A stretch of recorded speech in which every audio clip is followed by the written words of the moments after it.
கூட்டணியிலே அதிக முரண்பாடு இருக்கிற கூட்டணி எது என்கிற கேள்வியை வைத்து விவாதம் நடத்தப்படுகிறது.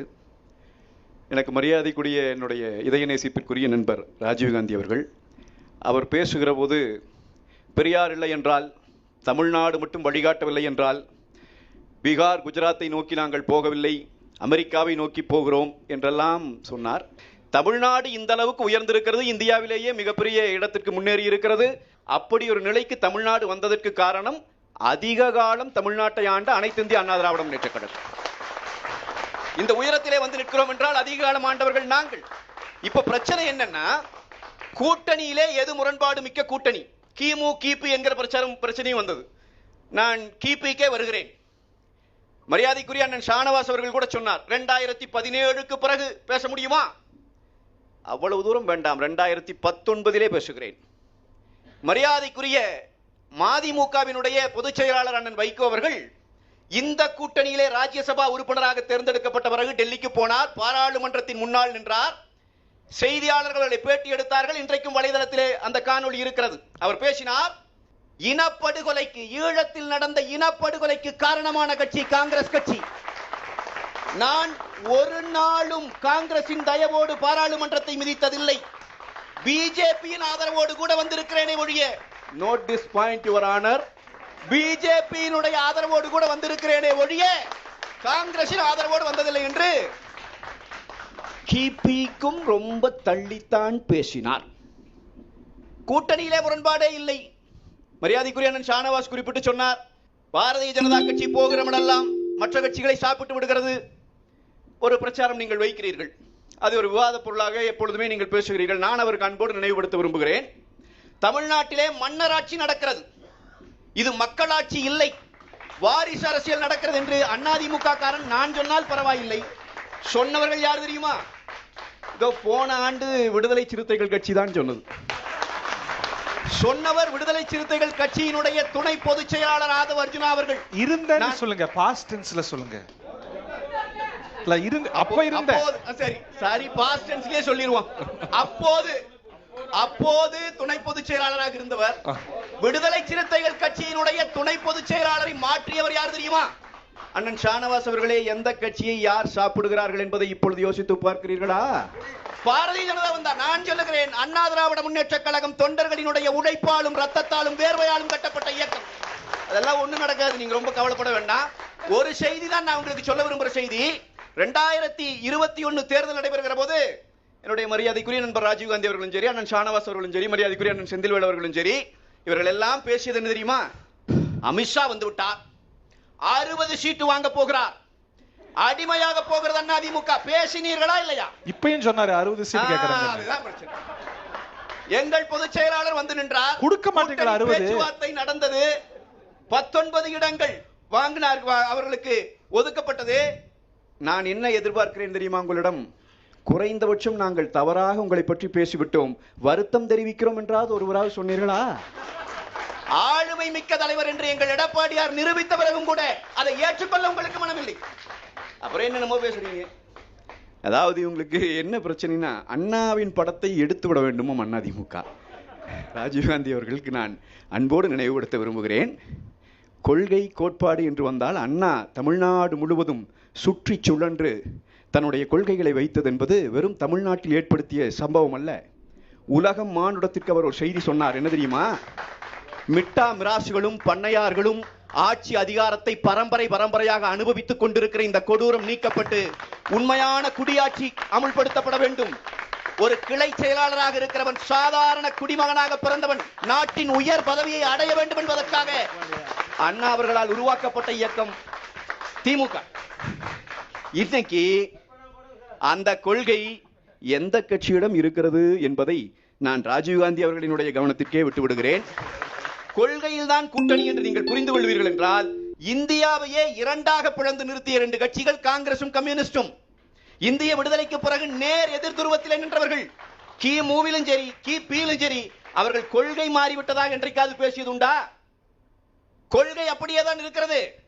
ஆனால் இந்தியாவிலே இருக்கிற சில பிரச்சனைகளை முன்னிறுத்தி இதற்காக ஒன்றுபடுகிறோம் என்று சொல்கிறார்கள் இல்லையா? அதை போல தமிழ்நாட்டில் இன்றைக்கு நடக்கிற மக்கள் விரோத இந்த அரசாங்கத்தை அப்புறப்படுத்த வேண்டும் என்கிற ஒற்றை நோக்கத்தில் திமுகவுக்கு எதிரான கட்சிகளை எங்கள் புரட்சி தமிழர் எடப்பாடியார் ஒன்றிணைக்கிறார். இதுதான் கூட்டணி. அமித்ஷா ஒன்றிணைக்கலையா? நாங்க தான் ஒன்றிணைக்கிறோம். இதுதான் பிரச்சனையே. ஹரி அவர்களுக்கு இந்த சந்தேகம் ஏன் வருகிறது என்றால், வலிந்து இப்படி ஒரு பிரச்சாரத்தை இவர்கள் தொடர்ச்சியாக வைக்கிறார்கள். உங்களுக்குள்ளே இருக்கிற கூட்டணி முரண்பாட்டை நான் சுட்டிக்காட்டி விட்டேன். எங்களுக்குள்ளே இருக்கிற கூட்டணி முரண்பாடு என்பது மீண்டும் மீண்டும் சொல்லப்படுவது கூட்டணி ஆட்சின்னு சொல்லிட்டாரு அமித்ஷா.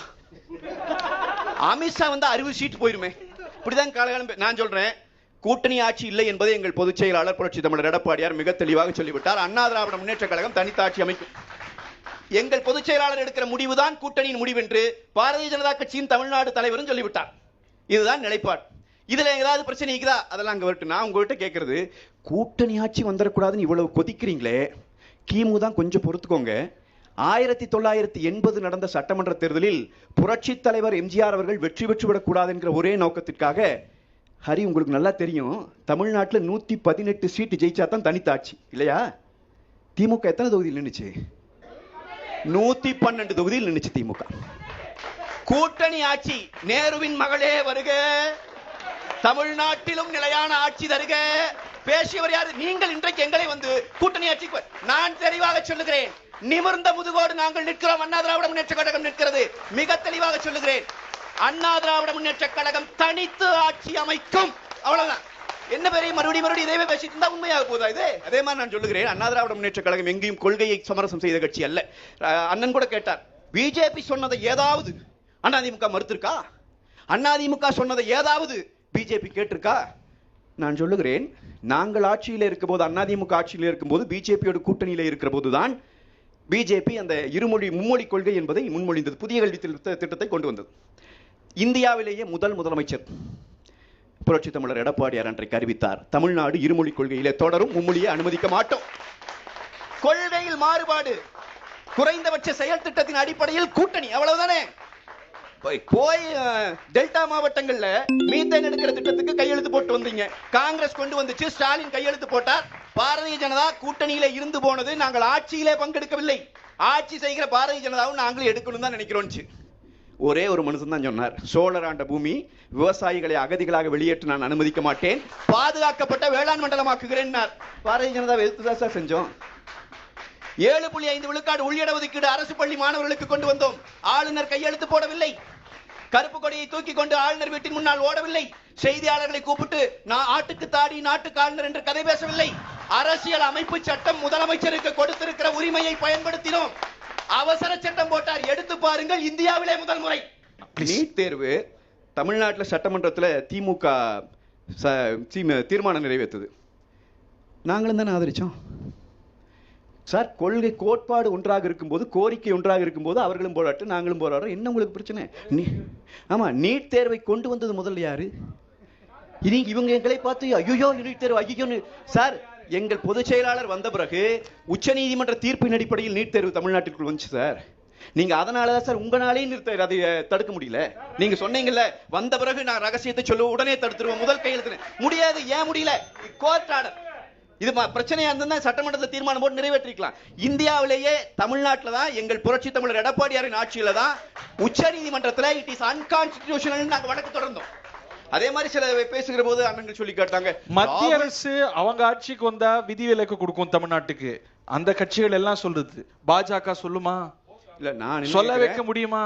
உச்ச நீதிமன்ற உத்தரவே என்னன்னா, ஒரு மாநிலத்திற்கு தனியாக நாங்கள் இதை கொடுக்க முடியாது என்பதுதான் உத்தரவு.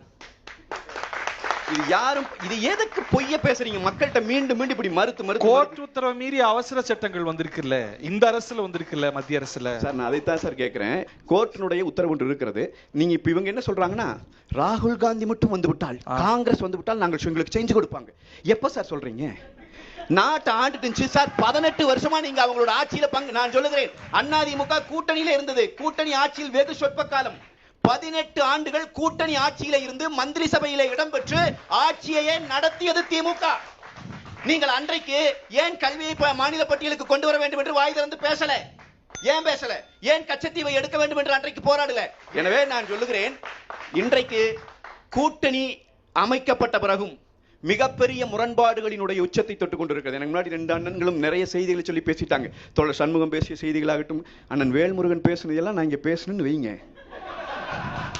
எனவே நாங்கள் தெளிவாக சொல்லுகிறோம், பாரதிய ஜனதா கட்சியோடு அமைத்திருக்கிற கூட்டணியும் சரி, அண்ணா திராவிட முன்னேற்ற கழகம் 2026க்கு அமைக்கப்பட இருக்கிற கூட்டணியும் சரி வலுவானதாக முழுமையானதாக இருக்கும். அதன் மீது அவதூறுகளை பரப்பி எப்படியாவது இதை சீரழிச்சலாமான்னு நீங்க பாக்குறீங்க பாருங்க. நிச்சயமாக நடக்காது. 26 எழுதி வைத்துக் கொள்ளுங்கள், இரட்டை இலைக்கானது. வாழ்த்துக்கள், வணக்கம்.